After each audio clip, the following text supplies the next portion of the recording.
Mayong buntag, mga kaigsuunan. Mayong buntag, kumusta ang ato ang simana? Salamat sa Ginoo sa inyong pag-anhi karong kabuntagon. Welcome kaayo ang tanan sa Golden City Alliance Fellowship. Nahuman na ang ato ang mga pag-awit para sa Dios. Karong taknaa, maminaw na usab kita sa iyahang mga pulong nga makita nato sa libro sa Efeso, Kapitulo 2, 13 hangtod sa 16. 13 hangtod sa 16. Ang titulo sa ato ang pag-aistoryahan or pagapamalandungan karong kabuntagon kay ang Dios sa pagpasiguli. Atong iduko atong ulo ug magsugod kita diha sa pag-ampo. Ginoong Dios, kami nangayo sa imuhang kaalam pinaagi sa balaang espiritu. Nag-ingon ang imuhang pulong o Dios sa libro sa Jaime nga ikaw or Santiago o Dios nga ikaw ang among Dios nga madagayaon gayud ug kung kami mangayo og kaalam dili kini nimo idalo para kanamo.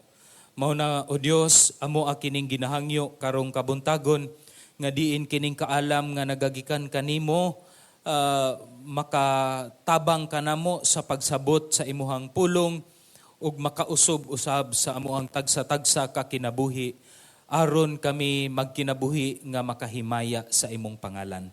Sa ngalan ni Jesus kami nagaampo. Amen og amen. Mga igsoon, ato ang basahon ang libro sa Efeso kapitulo 2 bersikulo 13 hangtod sa 16 mao kini ang pulong sa Dios. Apan karon nahiusa na kamo kang Kristo Jesus. Kamo nga kaniadto layo sa Dios, karon nahiduol na pinaagi sa dugo ni Kristo. Kay si Kristo gayud mao ang atong pakigdait. Gihimo niya ang mga Hudeo ug ang mga dili Hudeo nga usa na lamang kakatawhan. Pinaagi sa iyang kamatayon giguba niya ang paril sa panagbingkil nga nagulang kanila. Gihimo niyang walay bili ang balaod sa mga Hudeo. Lakip ang mga kasuguan ug ang mga kalagdaan niini. Aron gikan sa duha ka kaliwatan, mahimo ang usa ka bag-ong katawhan. Ug sa ingon makabot ang pakigdait. Pinaagi sa iyang kamatayon sa krus, gihiusa kita niya diha sa usa ka lawas ug gipasiguli ngadto sa Dios. Ug sa ingon ni ana gitapos niya ang pagdinumtanay. Ang Dios magapanalangin sa pulong nga ato ang hinuklugan o i-meditate karong kabuntagon. Let me begin with a question. No? Pangutana lang sa matag-usa kanat. Kinsa sa atua dinhi ganahan sa dula nga chess? Taas kamot, chess. Sure ba? Nakakita ko few people nga ganahan sila sa dula nga chess. Siguro kinsay makaingon diri nga kung kabalo man ko nga si Pastor Joe maayo gyud ani sa chess no kay siya goy head sa kadtong ato abang kanang anniversary no chess nga kuan biya na siya. Kinsay makaingon sa ato adiri nga basin og pung magdula mi ni Pastor Joe og chess pildihon gyud nako na siya. Taas kamot. Duha ka buok no nasa likod og na diri sa atubangan. But anyway, sulayan nato. Pero just talking about chess mga igsoon, it was a game invented around the 7th century. Wala gyud siya'y historical data nga gisulat no kung kinsa giunsa. Pero nakita lang siya sa mga paintings of old, mga karaan kaayo nga gidula na di ay ni, bisan katong 7th century pa sa usa ka Indian nga king. Nya gi-introduce kini sa mga Persian nga mga katawhan, unya ni kuyanap ang dula nga chess. And from the 7th century, hantod ni abot karon or year 1992, maura gyud na ang chess, no? Naay pawn, naay rook, naay horse, bishop, queen o king. Maura gyud na siya. Which is why in the year 1992, naay usa ka tawo nga niingon siya nga unsa kaha kung ato ang tagaan og lain nga murag taste dungagan nato ang chess. So this man invented what they call as Omega Chess. I don't know kung nakadungog na mo ana. Omega Chess. Gidungagan lang niya og duha kanang klase nga tawo or pieces sa chessboard. Gipadak-an niya gamay nga 10 by 10 na, gidungagan niya og duha ka klase nga tawo. Ang usa kay gitawag nga champion, ang usa kay gitawag nga wizard, no? As a result, Omega Chess was born. Pwede actually na ninyo I think online na ana siya. Pero ang nahitabo, it became a whole new game. Murag lahi na gyud siya. Di na gyud siya pareho sa original nga chess. Kay mas komplikado na, unya kanang daghan og mga varieties nga murag makita ni mga although pari-pareho ang mga tao, pero it's a completely different kind of a game. Mao nang up until now, wala gyud to misikat ang Omega Chess. People would often go back to the original chess kay mao man gyud to ang tinuod gayud nga kanang ginatawag nga inutok, no, non-contact nga sports, bisan wala pa gyud siya nasulod sa Olympics, no? But this is usually what happens when something new is added to what was old. Unsa ang naandan, unya kung naay madugang sa unsay naandan, kasagaran naagyoy murag kalibog, no? Or confusion or kabag-uhan nga usahay. Not everyone is kanang murag maka-adjust right away. And we see that every day in our lives. Katong sa una nga kamo pa lang sa imuhang partner sa kinabuhi, mga bana og asawa, lami kayo ang pamati, makalaag mo og kanus-a mo ganahan, laag mo didtong diring dapita. Apan kadtong panahon nga gihatag na sa Ginoo ang inyohang gipangayo nga baby, no? Oy, murag nausob man ang kinabuhi. Murag naabot siguro sa punto nga Lord, mao gyud ni among giintiran, no? Nganong mo inter, no?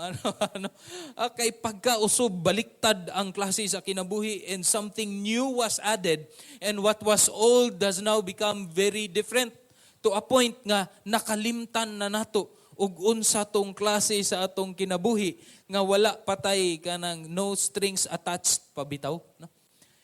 And we have seen that when pandemic came, grabe yun, no? Unsay ambot og nakahinumdum pa ba mo sa klase sa inyong kinabuhi sa una, no?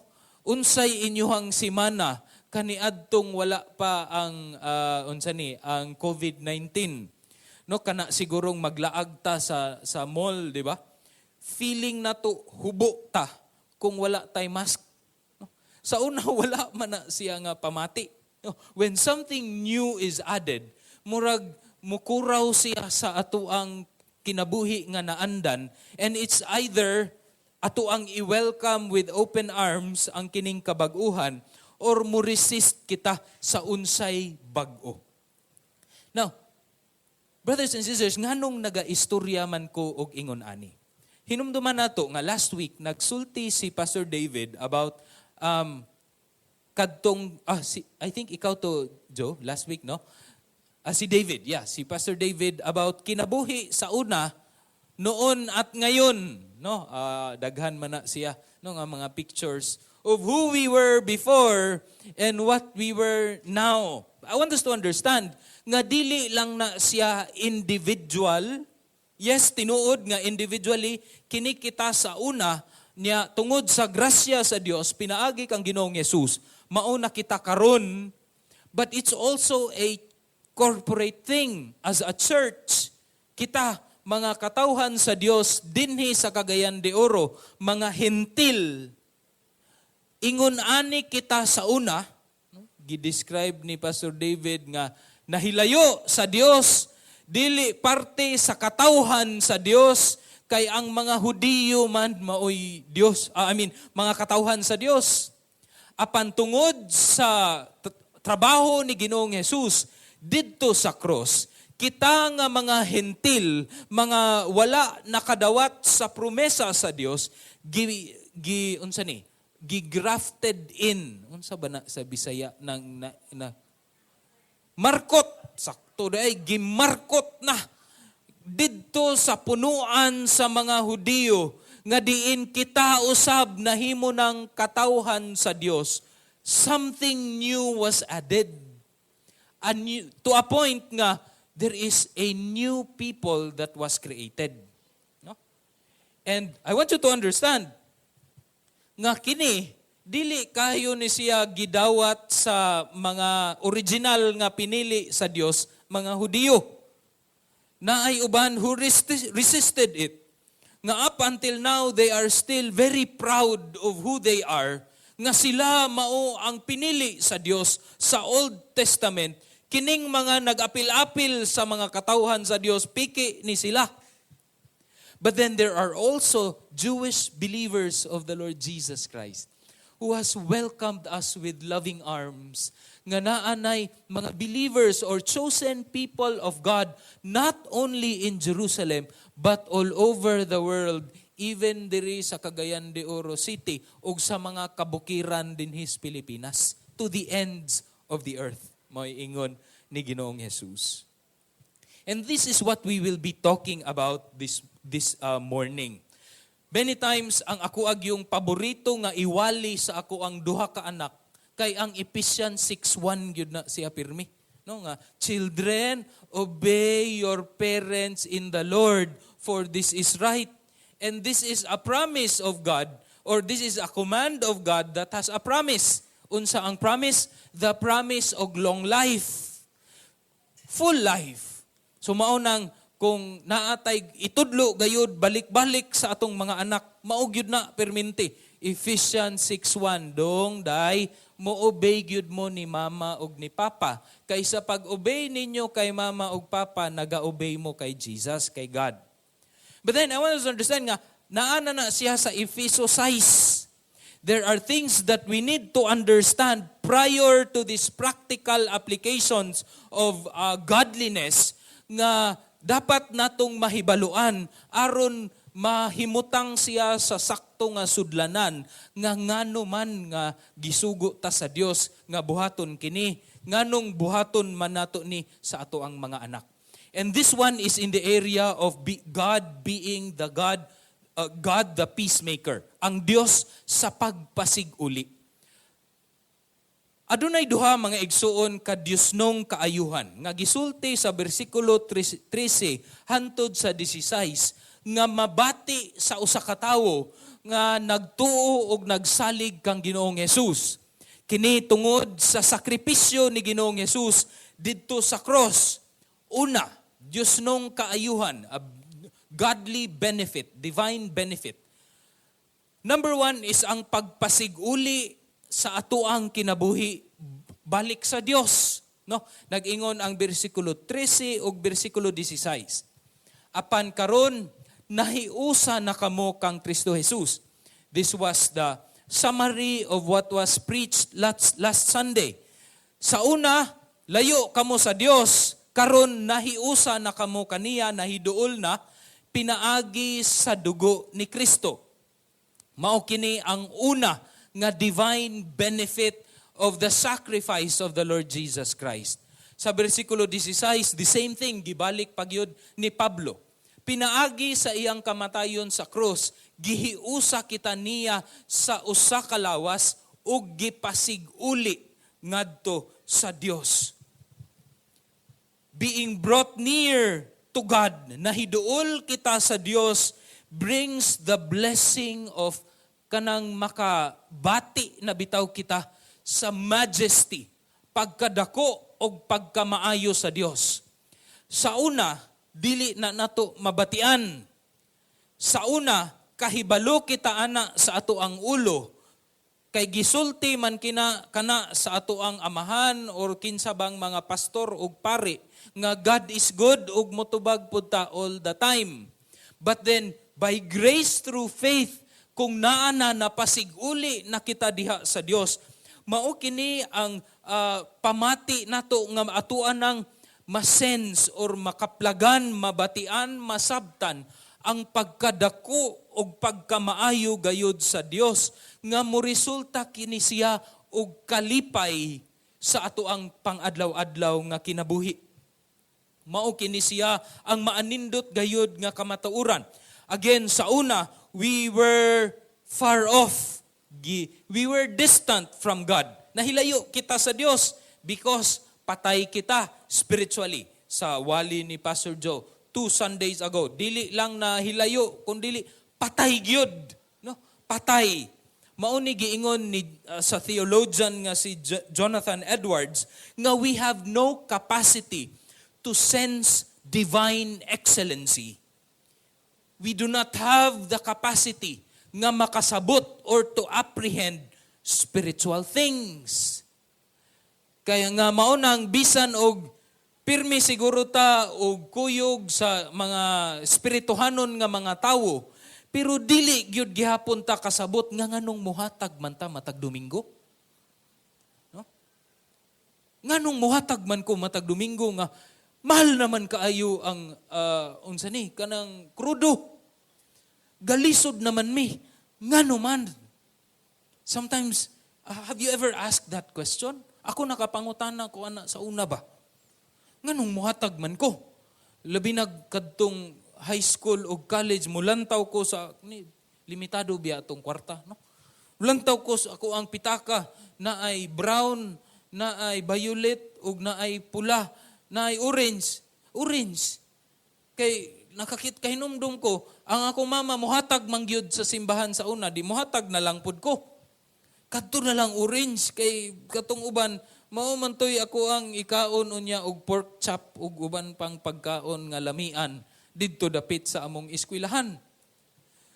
Prior to God, to us, kanang napasiguli diha sa Dios, daghan kaayo tag mga pangutana, kabahin sa Christian life nga dili gyud ko kasabot. I don't understand.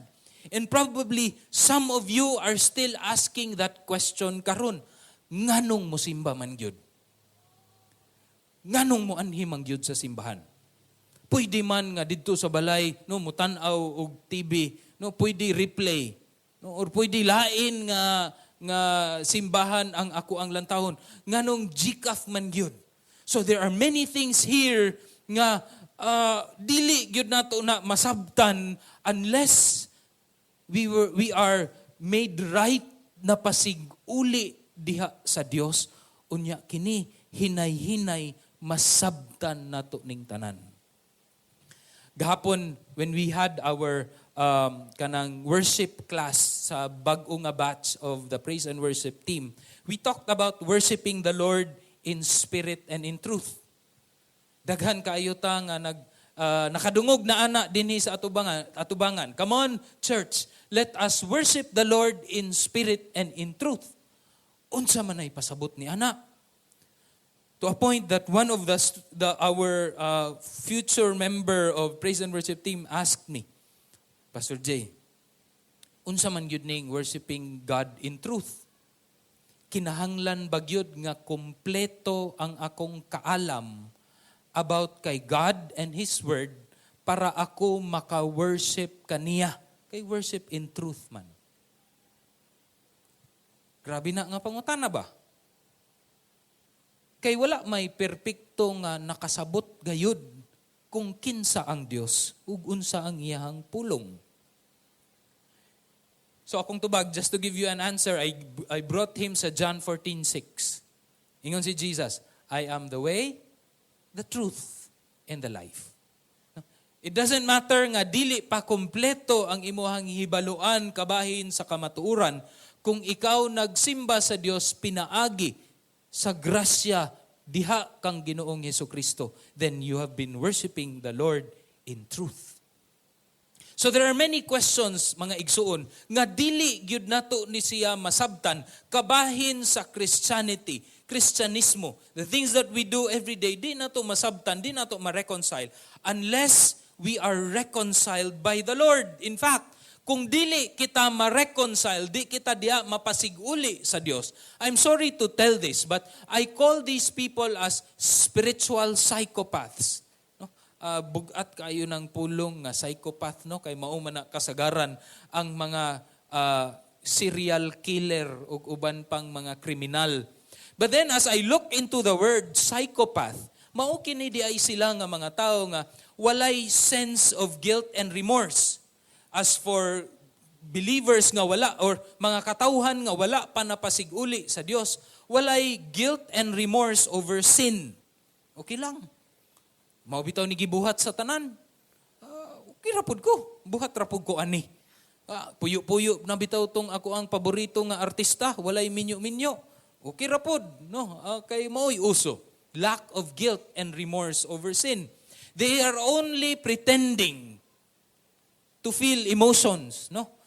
But they are unable actually to feel emotions, ang mga psychopath. But in the sense of spiritual psychopath, we are pretending siguro nga gaapil-apil o mga buluhaton, wider group Bible study, but then wala gyoy emotional closeness with God. Kay wala pa man gyud ta napasiguli diha sa Dios. Mao ni ang gipasabot ni Pablo nga kadtong nahilayo sa Dios. Ikatulo, these people are dishonest, bakakon in a way, narcissistic, gasigi lang og huna-huna sa kaugalingon.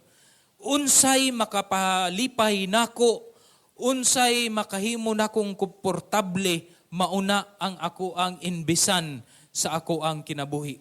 Me. And lastly, letter D, they look so good on the outside. Sada kaayo tanawon on the outside, but empty deep inside. How ang kasing-kasing. Walay butang nga iyahang buhaton ni ining kalibutana nga makahatag og katagbawan sa iyang kinasuluran, maunang naay mga serial killers. Balik-balikon nila ang ilahang ginabuhat sa pagbuhat og krimen, aron abi nila mao kanay makahatag og katagbawan apan mawala ra gihapon. It's a temporary kind of satisfaction. Una nga benepisyo mga igsoon, kung kita naa diha kang Ginoong Hesukristo, mapasiguli kita sa Dios.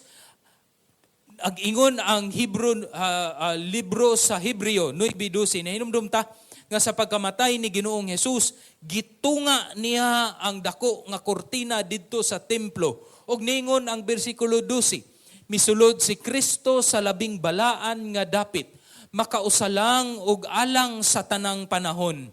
Wala siya magdala og dugo sa mga kanding og sa mga nating baka aron ihalad.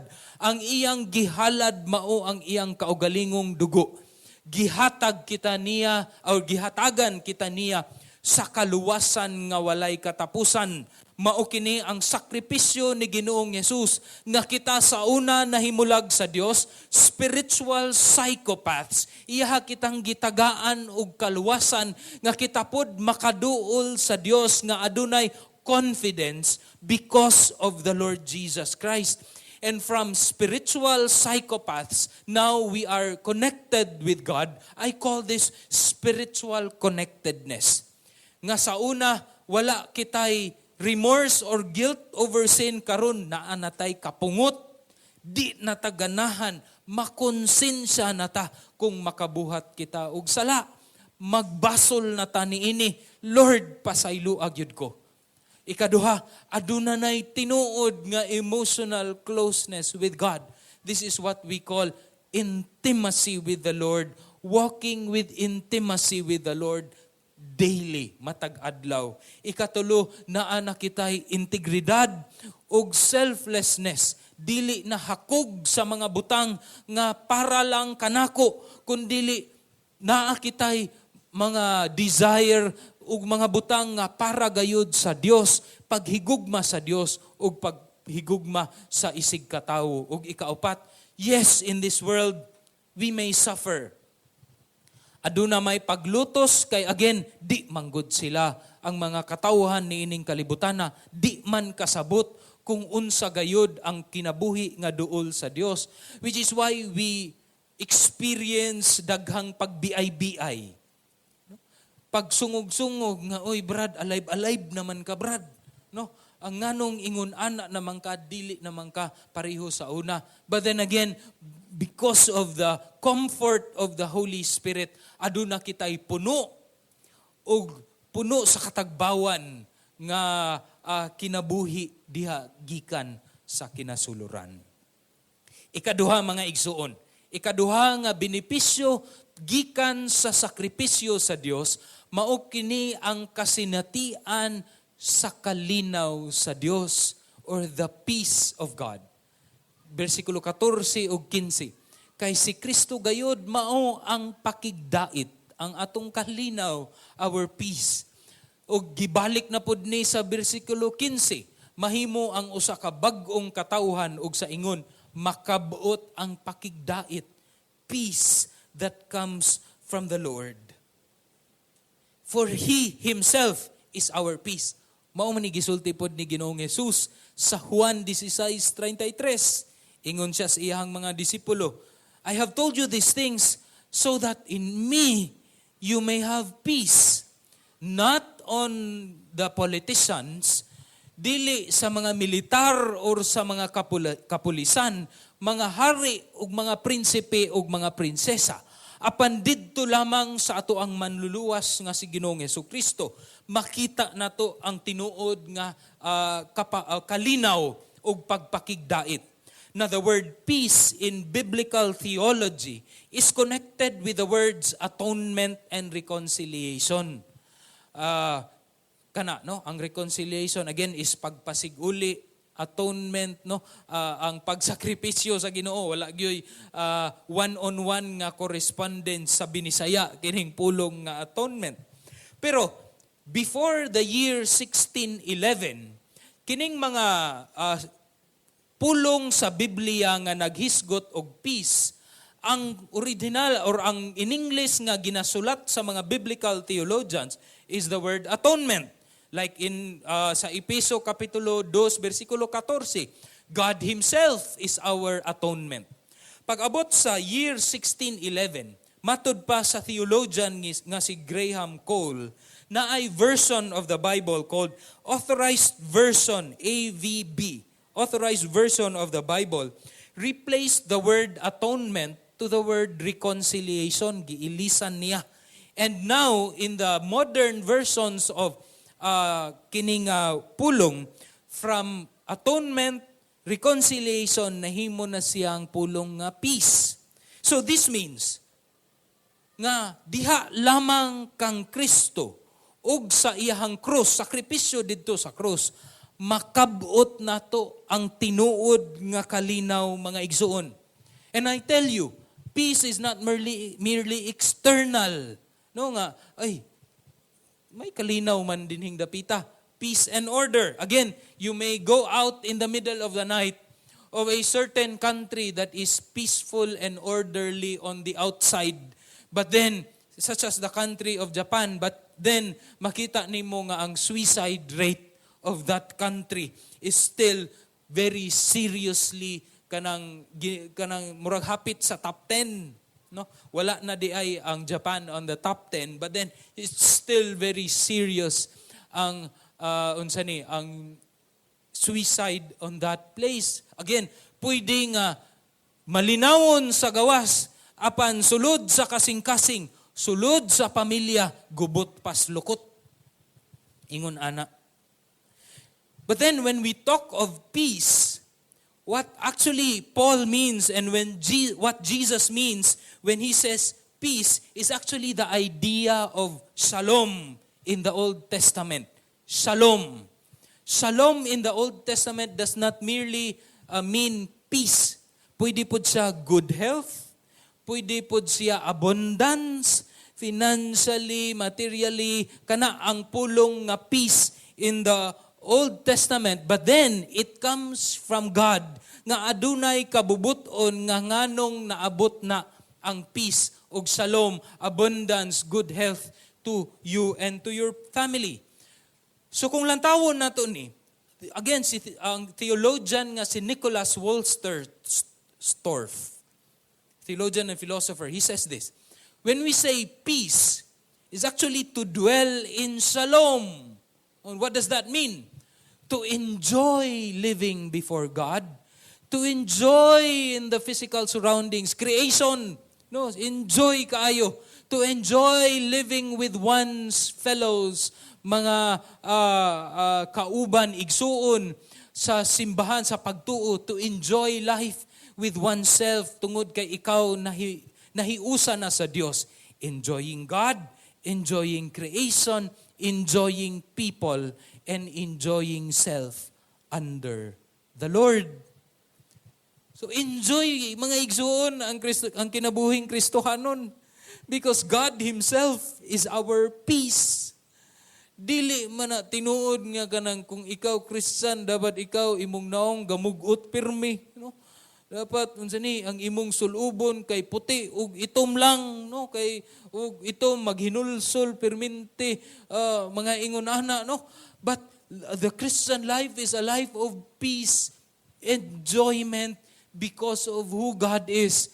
Bisan nag-ingon ang taga-Roma nga ang creation nagadunot, ang ato ang lawas nagadunot, ang atong mga kaigsuunan dili ni sila forever. One of these days mobiya ni sila na, di madala na og tuk-tuk-tuk-tuk, buyag-buyag. Because that will happen, nagadunot ang ato ang kinabuhi dinhi sa kalibutan, but because of the peace of God, the grace of the Lord Jesus Christ, because of the eternal life, kinabuhing way katapusan, nga gihatag ni Ginoong Jesus, we can enjoy life here on earth. Peace of God. That's the peace of God. Atong palakpakan atong Ginoo, mga igsoon. Do you have that peace? Are you enjoying life? Bisan sa kadaghan og mga kabugaton, di man na mawala ang problema. Wala maningon ang Ginoo nga kung naa kay peace, mawala tanan nimong problema. No. Kundili, bisan sa daghang mga pagsulay sa kinabuhi, enjoy lang. Joyful. Because you know that God is taking care of you. Praise God. Praise God. So as a result, mga igsoon, kung naa kitay kalinaw sa Dios, adunay duha ka kaayuhan nga atong mabatunan diha sa kalinaw sa Dios, nga gisulti again dinhi sa ato ang bersikulo nga ato ang gitun-an. Una, ang kalinaw sa Dios naghatag og pagkahiusa sa kanasuran diha sa paghigugmaay. Ang 14 ug 15, no, nag-ingon, gihimo niya ang mga Hudiyo ug mga dili Hudiyo, mga hintil, ikaw na ug ako, nga usa na lamang kakatawhan. Sa bersikulo 15, mahimo ang usa ka bag-o nga katawhan ug sa ingon makabot ang pagpakigdait. Both groups, two groups into one, then a new kind of people emerges. The Gentile and the Jews, and the Bible calls that the church. Ang simbahan sa Diyos, made up of Jews and Gentiles who are at peace with God because of the grace and the mercy of our Savior, the Lord Jesus Christ. Sa libro sa Galacia 3:28 ug 29, busa wala nay kalainan sa mga Hudiyo, sa mga dili Hudiyo, sa mga ulipon ug sa mga gawasnon, sa mga lalaki ug sa mga babayi, kay nahiusa naman kamong tanan kang Kristo Jesus. There is no such thing as a second-class people or person of God. All are people of God. Kung kamo iyanan ni Kristo, mga kaliwat kamo ni Abraham, ug madawat ninyo ang gisaad sa Dios. There is no such thing as first class na sila, kay Jewish man na sila nga pinili sa Dios, ug kami second class lang, kay Gentile man mi, hintil man mi nga pinili sa Dios. No, in God's eyes we are all precious, bought by the blood of the Lord Jesus Christ, and we can't even fathom kung unsa na kamahal ang dugo ni Ginoong Jesus. We are all one, and we can call Abraham our father in faith, even though we are not biologically Jew. Tungod kini sa grasya sa Dios nga atong mabatunan, ilabi na kung ang kalinaw sa Dios moabot na sa ato ang kinabuhi. Sa nagsulti po no, ikaduha usab nga panalangin of the peace of God that comes to us. Kay maguba pod ang mga paril sa panagbingkil. Versikulo 14. Pinaagi sa iyang kamatayon, giguba niya ang paril sa panagbingkil nga nagulang kanila. God broke the dividing walls of hostility against the Jewish people and the Gentiles. Gisulti man gyud unta, klaro man gyud unta to sa panalangin sa Dios kang Abraham. Nga panalanginan sa Dios si Abraham aron ang mga kanasuran mapanalanginan pinaagi sa panalangin sa Dios. Channels of blessing may ingon sa Dios para kang Abraham. Pero ang Israelita murag nakalimot man niini. Wala gyud sila nahimong blessing to the nations around. In fact, they became a stumbling block to the nations. So when the Lord Jesus came, the Bible tells us that He is the true Israel. Kay pinaagi kang Ginoong Jesus, na panalanginan man ang mga hentil, ikaw ug ako, nga nahimo nang nakadawat sa panalangin nga kaluwasan, ug nahiusa na usab sa katawhan sa Dios, a new people which God calls as the church. As a result, nagsulti ang bersikulo 8 ug 9 sa Galacia 3. Ang kasulatan daan nga nag-ingon nga ang Dios mag-isip sa mga dili Hudiyo nga matarong pinaagi sa pagtuo. Kita nahimo ng matarong pinaagi sa pagtuo. Busa ang kasulatan nagwali ng daan sa maayong balita ngadto kang Abraham. Pinaagi kanimo Abraham, ang Dios manalangin sa tanang katawhan sa kalibutan. And it is through the Lord Jesus Christ nga kini nahimong tinuod or nakaplagan. Mituo si Abraham ug gipanalanginan siya. Busa ang tanan nga motuo diha kang Ginoong Hesus makadawat usab sa panalangin ni Abraham, sa panalangin sa mga Hudiyo, kay kita pinili na pod sa Dios. Pinaagi kang Ginoong Hesus. What a wonderful news from God. Ang ayan pasalamatan ang Dios ni ana. Jesus Christ broke down the barriers.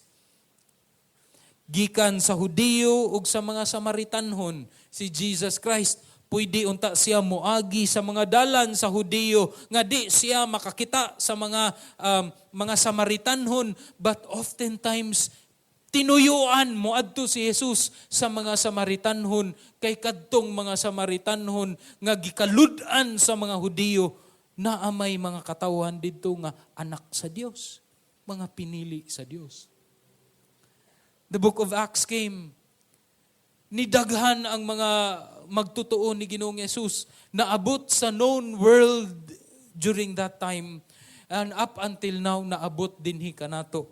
To God be the glory. But do you know, brothers and sisters, until now, hangtod karon, the blood of Christ, ang hamiling dugo ni Kristo, kay padayon gihapon, nagaguba sa daghang paril sa pagpanagbingkil. Politikanhon man kini nga paril, relihiyon man kini nga paril, racial divide, ekonomikanhon nga divide, mga ideolohiya nga mga divide, or social divides, God is still uniting people through Christ within the church. Dinhi sa GCAF alone, di natamo adtog layo, dinhi sa GCAF alone, ang ato agayong desire is to have people from all walks of life. Dili ba? From all walks of life.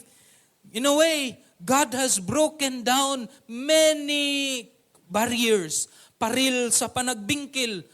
Hinumdumi, politically, election did not divide us as GCAF Diba? I'm sure daghan dirig BBM, yellow, orange, pula, unsa ba diha. But we don't see that as the primary thing for us, believers of the Lord Jesus Christ. Because at the end of the day, we know that God is in control no matter kinsa ang leader nga naas ato ang nasod. Diba? Politics have not divided us.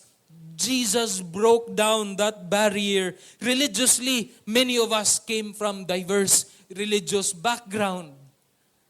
Nga kung wala si Jesus, di gyud ta magkaistoryahan na iba. No? Lahi gyud nang imuhang tinuhuan, lahi pud ning akong mga tuo-tuo. But because of the grace of the Lord Jesus Christ, we have been united here as a church, one body, a local church for the glory of God. Economically, we see people from the different alphabets of kanang social status. No, A, B, C, D, E. Naman na yung mga ingon ana socially. But then, we are one in the Lord. And I'm so blessed by people from different stratas of life, able to talk to one another. From people nga kanang gakinahanglan gayud og mga financial nga pangadlaw-adlaw. Siguro ang uban kay isang kahig, isang tuka. But yet, we are one with people. The people who are affluent here in GCAF financially is able to help and give, especially during the time nga naay mga calamities.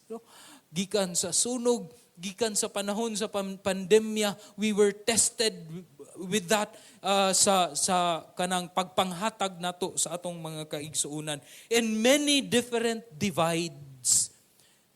Mga paril sa panagbingkil ang Dios gaguba gihapon ni ana hantud karon.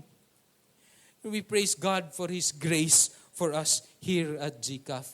How are all these possible? How are all this made possible? Ang bersikulo 15 nagsulti kanato. Gihimo niyang walay bili ang balaod sa mga Hudiyo.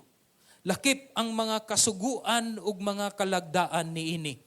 Aron gikan sa duha ka kaliwatan, mahimong usa ang bag-ong katawhan. Mao kana ang church, ang simbahan, ug sa nag-ingon makabot ang pagpakigdait. Again, my friends, no one in the Jewish people, history, sa tibok istorya, was able to follow to the letter ang Jewish law. Kaning law, mga kasuguan ug mga kalagdaan, no one.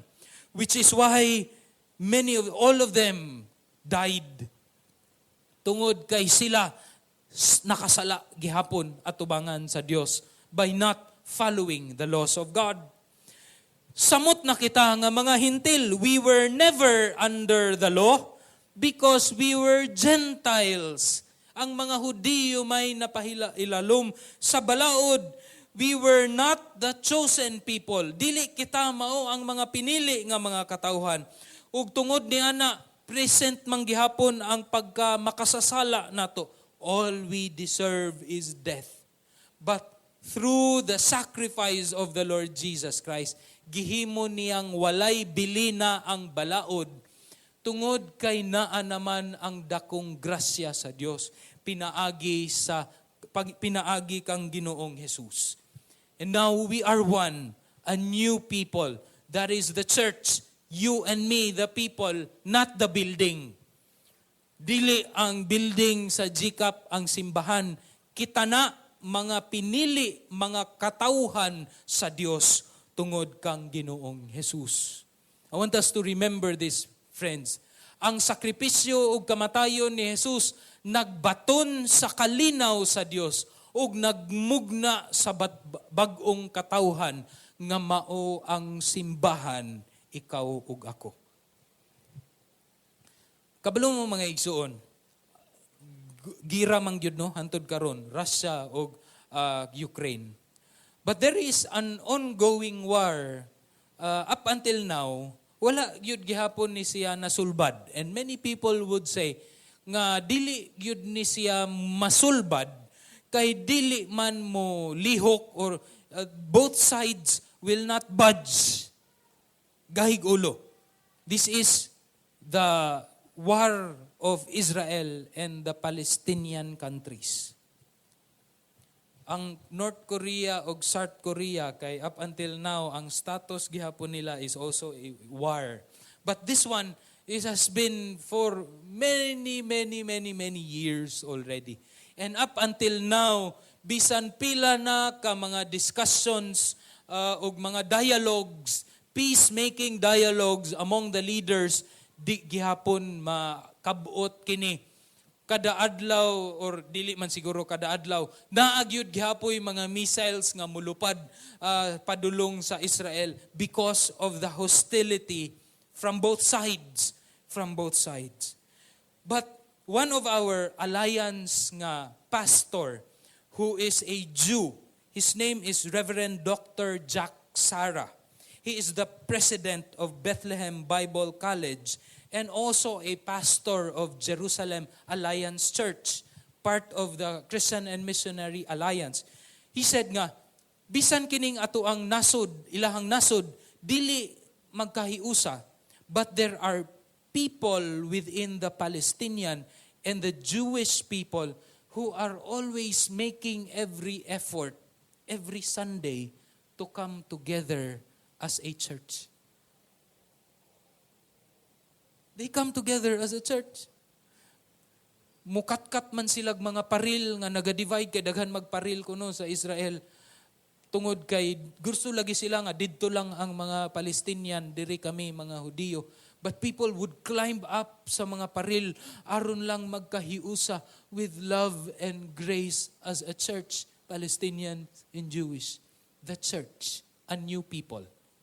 Ingon si Jack Sara, one of the key elements for any revival, wherever it is, nga ang movement ni God will be seen among peoples, especially of Israel and Palestinian, is the unity of the body of Christ. Kung magkahiusag yun tang magtutuon ni Ginoong Jesus, there is no such divide nga dili pwede gubuon sa balaang spirito, pinaagi ka nato. In Israel, matud pa niya, in Israel, Palestine, and Holy Land, there are no two bodies of Christ. Walay duha ka lawas ni Kristo. There is only one body of Christ. And both people are seeking initiatives to meet, to unite, to pray, and to seek God's kingdom. How beautiful to see that. How I wish I could see that one of these days. We hear of stories no nga mga Israeli pastors nga naglimpyo sa tiil, no, washing the feet of Palestinian pastors in the Middle East, in Jordan and other areas. You know, my theology teacher sa Ebenezer is actually coming from a tribal Muslim family, a Tausug. And he's telling me and teaching me about the beauty and the doctrine of the Lord Jesus Christ. Ang ako apong kauban sa dorm, no, my roommate was also a Muslim background believer. And because of this grace that he has received from the Lord Jesus Christ, there are no two bodies of Christ there, no two people, only one people, the chosen people of God, the church. And that is why we rejoice. We rejoice with that truth. Atong palakpakan ang ato ang Ginoo, mga igsoon. And I know there are many divides. Here sa Cagayan de Oro City, we have many mga neighbors that are different from our tribe. But there is no such wall that Christ cannot break through the church. To God be the glory.